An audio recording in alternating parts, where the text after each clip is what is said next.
salue les turfeurs, bienvenue pour un nouveau pronostic de Benoît Requin. Merci pour vos likes, pour vos commentaires. N'hésitez pas à vous abonner pour recevoir tous mes pronostics tous les jours. Et pour accéder à tous mes tickets pour la course du Quintet, vous avez deux moyens, par mon site internet benoîtrequin.fr ou par le bouton rejoindre.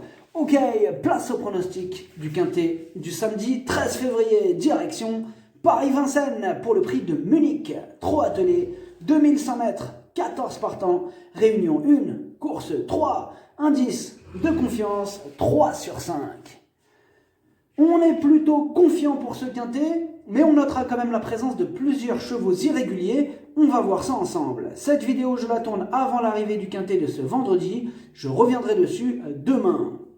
Petit retour sur le Quintet du jeudi 11 février. C'était un Quintet à l'envers. Les deux troubles faits de ce Quintet étaient le 8 et le 9. Pour les membres de mon site internet benoîtrequin.fr et les membres du niveau Yo-Yo Total VIP, ce mois de février monte à 9 597 € de gain et au total, depuis le mois d'octobre, on a atteint les 74 846 € de gain. On vise les 100 000 €.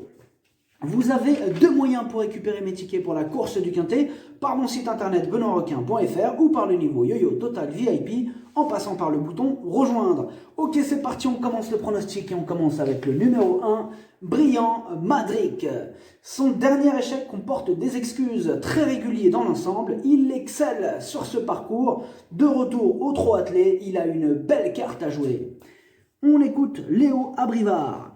Brillant Madric n'a visiblement pas apprécié de courir à répétition sous la selle, ce qui explique ses dernières contre-performances. Sa forme n'est pas à mettre en doute. Samedi, il affronte une opposition dans ses cordes. Il a déjà trotté une 10-6 sur ce parcours. Sans minimiser l'opposition, il détient une première chance. Le numéro 2, Eros du Chêne. Sa discipline de prédilection, c'est le trot monté. Bon là, il est totalement ferré, il est à court de conditions, c'est non. On écoute Julien Lemaire. Eros du Chêne vient d'effectuer deux courses de remise en jambe après avoir été quasiment un an sans courir. Il n'est jamais très motivé à l'entraînement et va encore avoir besoin de ce parcours pour retrouver son bon niveau. J'espère qu'il sera prêt pour son objectif sous la selle, disputé une semaine plus tard. Le numéro 3, Unique Juni. La régularité ne fait pas partie de ses principales qualités, mais attention, elle redescend de catégorie et sera confiée à Eric Raffin. Elle va tenter d'en profiter pour remettre les pendules à l'heure. On écoute Jorgen Westholm. Unique Juni n'était pas à son affaire sur une piste difficile dans le prix de Cornulier. Il ne faut pas la juger là-dessus. Elle avait très bien couru dans le prix de Lille sur les 2100 mètres juste avant. Elle a bien récupéré de ses efforts. Avec un peu de réussite, elle peut jouer un premier rôle, elle a ma confiance. Le numéro 4, Duel du Gers. Ses deux dernières sorties sont excellentes. Bon, c'est vrai qu'il a moins de références sur courte distance, mais il devrait encore faire de son mieux pour obtenir le meilleur classement. On écoute Mathieu Abrivard. Duel du Gers devait rendre 25 mètres dernièrement et je me suis retrouvé le nez au vent à l'extérieur des lits de Beaufour. Il s'est malgré tout montré très accrocheur. Il est resté au top et même s'il a rarement évolué sur les tracés réduits, il va se plaire sur ce parcours. Il a encore sa place dans les 3 premiers. Le numéro 5, Violetto Jet. Il redescend de catégorie, il tourne autour du pot. Il va tenter de décrocher sa victoire avec l'aide de Franck Nivard. On écoute Philippe Billard.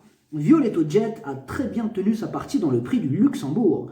Il cherche sa course avec application cet hiver. L'opposition est un peu moins relevée cette fois. C'est une belle opportunité. Il a fait de l'entretien depuis sa dernière sortie et me paraît toujours aussi bien. Il a ma confiance. Le numéro 6, Câlin de Morges. Il a le défaut de ne pas toujours répéter ses bonnes sorties, mais attention, lui aussi redescend de catégorie. S'il montre son vrai visage, il va en faire souffrir plus d'un sur sa route. On écoute David Aon. Câlin de Morges n'a pas bénéficié d'un bon dos dans le prix de Lille, mais sa tentative en retrait n'est pas mauvaise, au contraire. Il a repris de la fraîcheur. Samedi, cet engagement est nettement plus favorable. Il y a quelques clients, mais une place est dans ses cordes. Le numéro 7, Grosse Weight, lui aussi n'est pas un modèle de régularité, mais il donne toujours son maximum en compétition. Bon, il lui faudra quand même compter sur un parcours sur mesure, mais c'est loin d'être une impossibilité.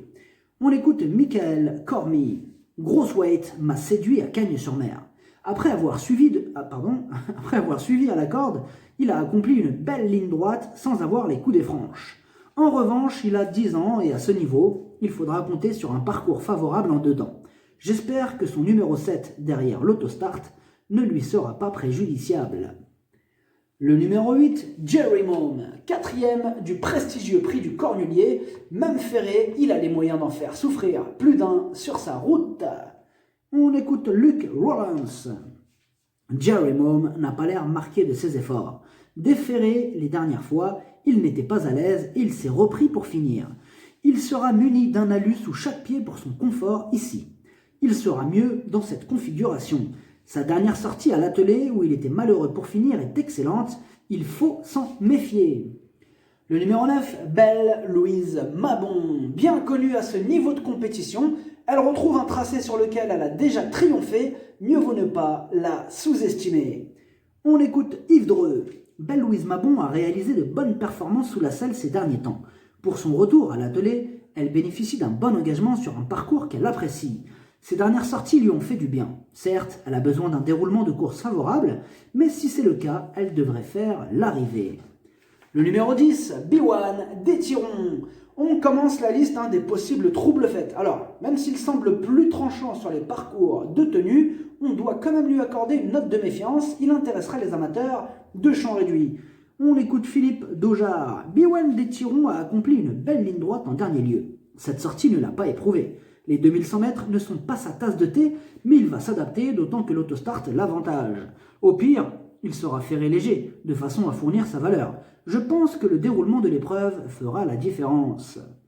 Le numéro 11, Frick du Chêne. On ne peut pas dire qu'il brille par sa régularité et, comme d'habitude avec lui, ce sera tout ou rien. On écoute Julien Lemaire. Frick du Chêne découvre un engagement intéressant ce samedi sur un parcours qu'il apprécie particulièrement. En s'élançant en seconde ligne, il va pouvoir être caché et finir. Il a très bien travaillé en début de semaine et je le crois capable de surprendre en accrochant une place.